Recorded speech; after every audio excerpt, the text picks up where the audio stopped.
Hi friends, welcome to Dakshinya home. இன்றைக்கி வந்து நான் ஒரு சிறப்புமிக்க கோவிலுக்கு தாங்க வந்திருக்கேன். அது என்ன கோவில்னால் கடலூர் மாவட்டத்தில் இருக்க திருவனந்தபுரம் கோவில் தான். இந்த கோவிலோட சிறப்புகள் என்னன்னு எனக்கு தெரிஞ்ச விஷயத்த நான் ஷேர் பண்ணுறேன்.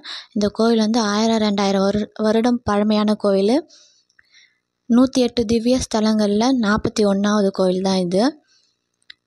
இங்கே அம்பாள் வந்து தவம் இருந்து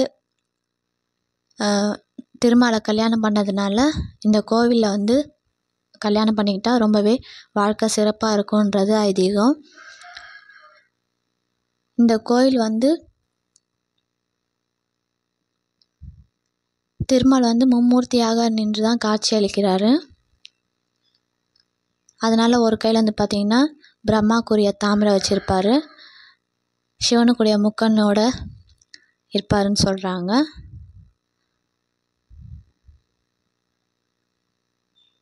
இந்த கோயில் வந்து ரொம்பவே பழமையான கோயில். அது மட்டும் இல்லாமல் ரொம்ப சக்தி வாய்ந்த கோவிலுங்க.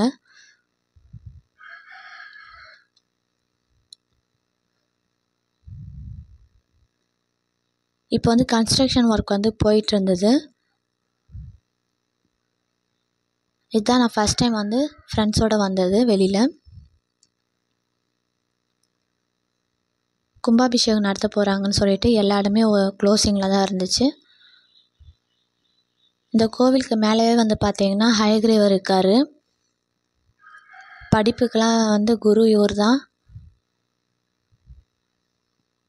நிறைய பேர் வந்து அவங்க பசங்களெல்லாம் கூட்டிகிட்டு வந்து அங்கே அர்ச்சனை பண்ணி பென்னு புக்கு எல்லாமே வந்து அங்கேயே சேல்ஸ் பண்ணுறாங்க.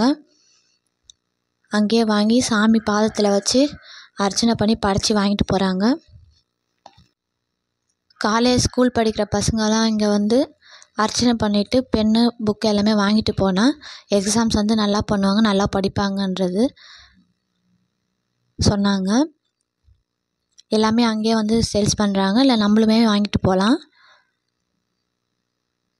இந்த கோவில் வந்து ஆதிசேஷனால் நிறுவப்பட்ட கோவில், அதனால் ரொம்பவே சிறப்பு மிக்க கோவில். இங்கே வந்து திருமால் வந்து மும்மூர்த்திகளாக காட்சி அளிக்கிறது வந்து ரொம்பவே சிறப்பான விஷயம்.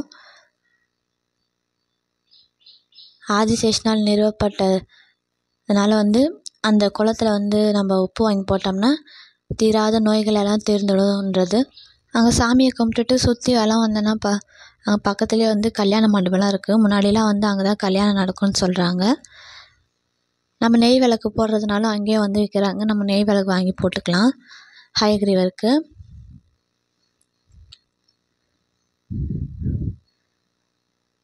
குழந்தைங்கள்லேருந்து பெரிய பசங்க வரைக்கும் எல்லாருமே கூட்டிகிட்டு வந்து அங்கே அர்ச்சனை பண்ணிட்டு போகிறாங்க. நல்லா படிக்கணும்னு சொல்லிட்டு எக்ஸாமுக்கு முன்னாடியும் கூட்டிகிட்டு வந்து அர்ச்சனை பண்ணிவிட்டு நோட்டு புக்கெலாம் வாங்கிட்டு போகலாம்.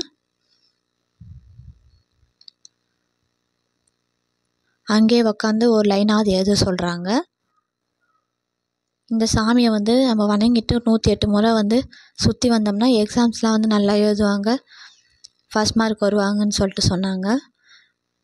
அது மட்டும் இல்லாமல் அங்கே இருக்க பக்கத்தில் இருக்க மரத்தில் வந்து வேண்டிக்கிட்டு வீடு கட்டினோம்னா கண்டிப்பாக வந்து வீடு இல்லாதவங்களாம் வீடு கட்டுவாங்க, நிலம் இல்லாதவங்க தான் நிலம் வாங்குவாங்க அப்படி சொல்லிட்டு சொன்னாங்க. மேலே நல்லபடியாக சாமியை கும்பிட்டுட்டு தரிசனம் பண்ணிவிட்டு கீழே வந்தோம். இந்த வியூ பாருங்கள், ரொம்பவே நல்லா இருக்குது. கன்ஸ்ட்ரக்ஷன் போயிட்டுருக்கு.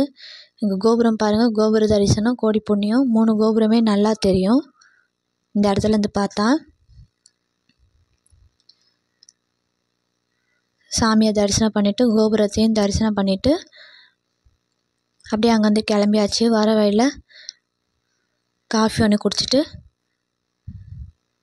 கிளம்பிட்டோம். இந்த வீடியோ பிடிச்சிருந்தா லைக் பண்ணுங்கள், ஷேர் பண்ணுங்கள், சப்ஸ்கிரைப் பண்ணுங்கள். இது வரைக்கும் இந்த கோவிலுக்கு போகணுன்னு நினச்சி போக முடியாமல் இருக்கவங்க ஒரு தடவை போயிட்டு வந்துடுங்க. தேங்க்ஸ் ஃபார் வாட்சிங் ஃப்ரெண்ட்ஸ்.